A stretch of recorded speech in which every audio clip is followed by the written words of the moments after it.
বুকে ব্যথা হলেই কি সেটা গ্যাসের ব্যথা? আসসালামু আলাইকুম। আশা রাখি আপনারা সবাই ভালো এবং সুস্থ রয়েছেন। আজকে আপনাদের সাথে আরও একটা গুরুত্বপূর্ণ তথ্য বা ইনফরমেশন আলোচনা করব। সেটি হচ্ছে কিভাবে আমরা আমাদের হার্টকে ভালো রাখতে পারি এবং সেই সাথে বুকে ব্যথা হলেই কি সেটা গ্যাসের ব্যথা? প্রথমেই আসি বুকে ব্যথা নিয়ে। তো বুকে ব্যথার শুরুতেই আমার হাতে আপনারা দেখতে পাচ্ছেন একটা হৃৎপিণ্ড, যেটাকে আমরা বলি হার্ট। তো এই হৃৎপিণ্ড বা হার্ট কিন্তু আমাদের খুবই ভাইটাল একটা অর্গান এবং এটা ছাড়া আমাদের দেহে কিন্তু রক্ত সঞ্চালন হতেই পারবে না। আমরা অনেকেই মনে করি যে বুকের ব্যথা হওয়া মানেই গ্যাসের ব্যথা, পেটের ব্যথা হওয়া মানেই গ্যাসের ব্যথা। এই ব্যথার যে সাইকেলটা, এই সাইকেলটা থেকে আমাদেরকে একটু বের হতে হবে।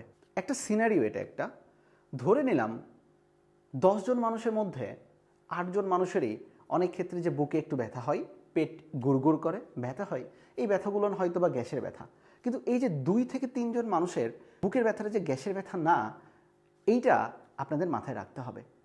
এবং যদি গ্যাস্ট্রিকের ব্যথা হয়ে থাকে আর কি, সেক্ষেত্রে কিন্তু পিপিআই বা আমরা এ ধরনের গ্যাসের ওষুধ খেলে কিন্তু কমে যাবে। কিন্তু বুকের ব্যথা যদি কখনো গ্যাসের বদলে ধরে নিলাম আমাদের দেহের সবচেয়ে ভাইটাল অর্গান হৃৎপিণ্ডের যদি হয়ে থাকে এবং এখানে কিন্তু ব্যথাটা হয় একদম বুকের মধ্য বরাবর, এটাকে আমরা বলি সেন্ট্রাল চেস্ট পেইন, এবং এই পেইনটা যদি হয় সেক্ষেত্রে অবশ্যই খুবই ভাইটাল এই অর্গান হৃৎপিণ্ডের কথা কিন্তু মাথায় রাখতে হবে।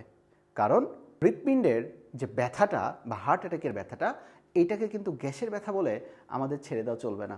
তাহলে অবশ্যই যদি কখনো বৃদ্ধ বয়স হয়, বৃদ্ধ বয়স বলতে আমাদের মাথায় রাখতে হবে বাংলাদেশের প্রেক্ষাপটে পুরুষদের ক্ষেত্রে মোটামুটি 45 বছর এবং স্ত্রীদের ক্ষেত্রে মোটামুটি 55 বছর, এর কম বেশি হতে পারে আর কি।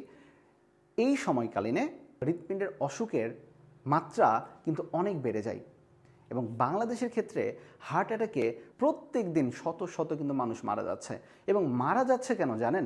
সবচেয়ে খারাপ দিকটা হচ্ছে এই গ্যাসের ব্যথা মনে করে তারা খুবই দেরিতে রোগীটাকে হসপিটালাইজড করছে।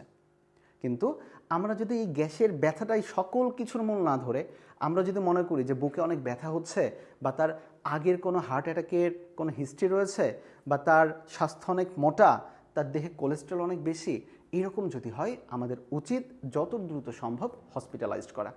হসপিটালাইজড করলে সুবিধাটা কি? ফার্স্ট অফ অল, যদি সেটা সত্যিই গ্যাসের ব্যথা হয়ে থাকে তাহলে তো খুবই নর্মাল এবিসিডি ট্রিটমেন্ট দিয়ে সেটা সেরে গেল আর কি আমাদের। কিন্তু যদি কোনো কারণে সেটা গ্যাসের ব্যথা না হয়ে যদি সেটা হার্ট অ্যাটাকের ব্যথা বা অ্যাকিউট করোনারি সিনড্রোম যদি ব্যথা হয়, সেক্ষেত্রে তো গ্যাসের ওষুধ দিয়ে তো আমাদের কোনো লাভ নেই।